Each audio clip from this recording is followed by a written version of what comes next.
This is Reality Dispatch, written by Jim Mins.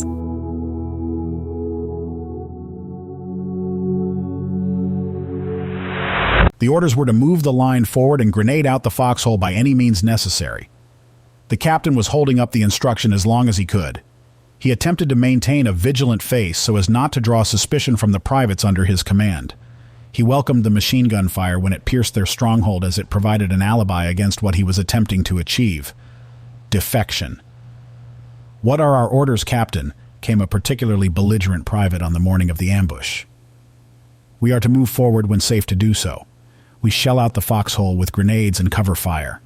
But I'm not risking it until the enemy fire has died down completely," he explained. "But sir, it's been quiet for an hour or so now." "I'm sure we can make a move," the private queried. The captain peered out from behind the wall that was once a community bank. Its stone facade provided a satisfactory boundary between him and his men, and the bullets that had pierced enough of the outer walls that they looked like fixtures. The captain continued his act with the aid of binoculars to assess the foxhole. "How many men do we estimate?" he asked the private, already knowing the answer to be upwards of 25. "We think 20 or 30, sir. Between us and the locals, we think we have them surrounded, and it should be us who smokes them out now so that we can advance on the next plane, which is vital to the mission," the private relayed in a condescending voice. The captain was wary of his tone. There were already whispers of soldiers who had defected to the enemy lines in the hope of escaping the regime that domineered their lives for their entire duration up until that point. The captain was very aware of his newfound freedom standing amongst the rubble of this foreign land that his supreme leader had orchestrated for them to attend and be a part of the war effort. Looking at the buildings that lay in wreck amongst burnt-out cars and seared corpses, the locals probably thought of them as hell. The captain thought of it as heaven. "What are we waiting for, sir?" the private demanded. The boom took them all by surprise, especially as it was delivered in their language, which was far more unexpected. "Soldiers of the supreme leader, lay down your arms. You do not belong in this war, but you are more than welcome in our country. Put your weapons down and take your boots off. Hold one boot up in each hand and walk towards us. This is the signal we will use to know that you want to be free from your imprisonment. Leave your weapons and walk towards us with one shoe in each hand. We will give you 1 hour to comply. We have already welcomed many thousands of your comrades. They have helped us craft this message for you. Join us. Be free. Be welcome. Defect to us." There is no judgment here, only respect. The message played on a loop on 2 enormous speakers that had been erected from beneath the foxholes that had a series of burnt-out automobiles in front. The captain was taken unawares. He didn't realize there was a second enemy compound beneath the surface on the other end of town, and he instantly relished the thought of utilizing this piece of intel to justify his stifling advance. "That's what I'm worried about!"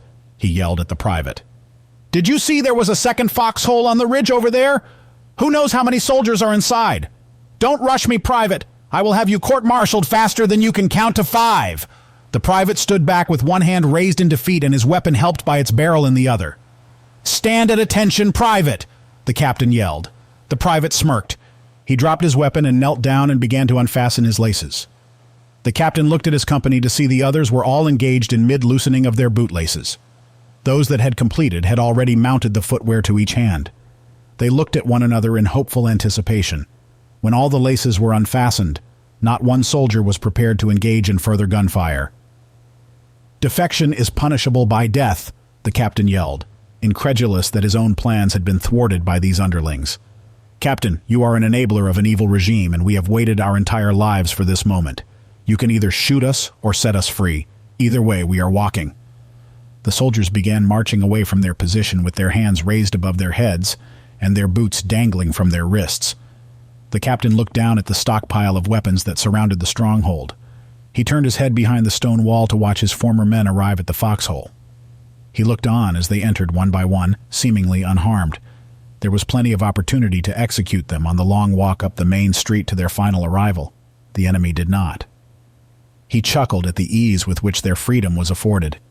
He was 42 years old and had never tasted what his men were now all thriving in. He looked at the stronghold one more time and recognized his own death sentence awaiting him at the allowance of his company to defect en masse. He wondered what the privates would say about him and his reputation within the ranks of the foreign military, and whether he would suffer punishment.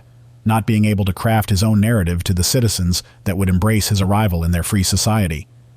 His reputation would be tainted by the soldiers who despised him and his leadership style.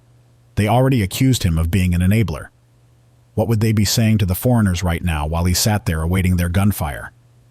He dropped his weapon and knelt to unlace his boots.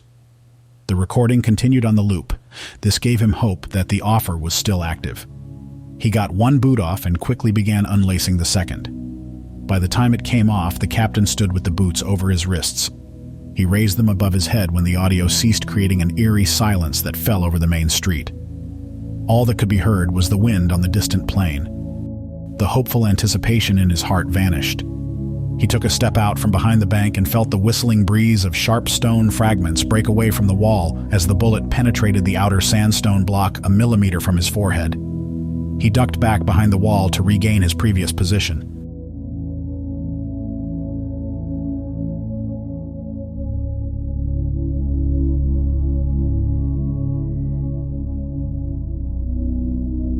For more stories of fact-based fiction, head to jimmins.substack.com.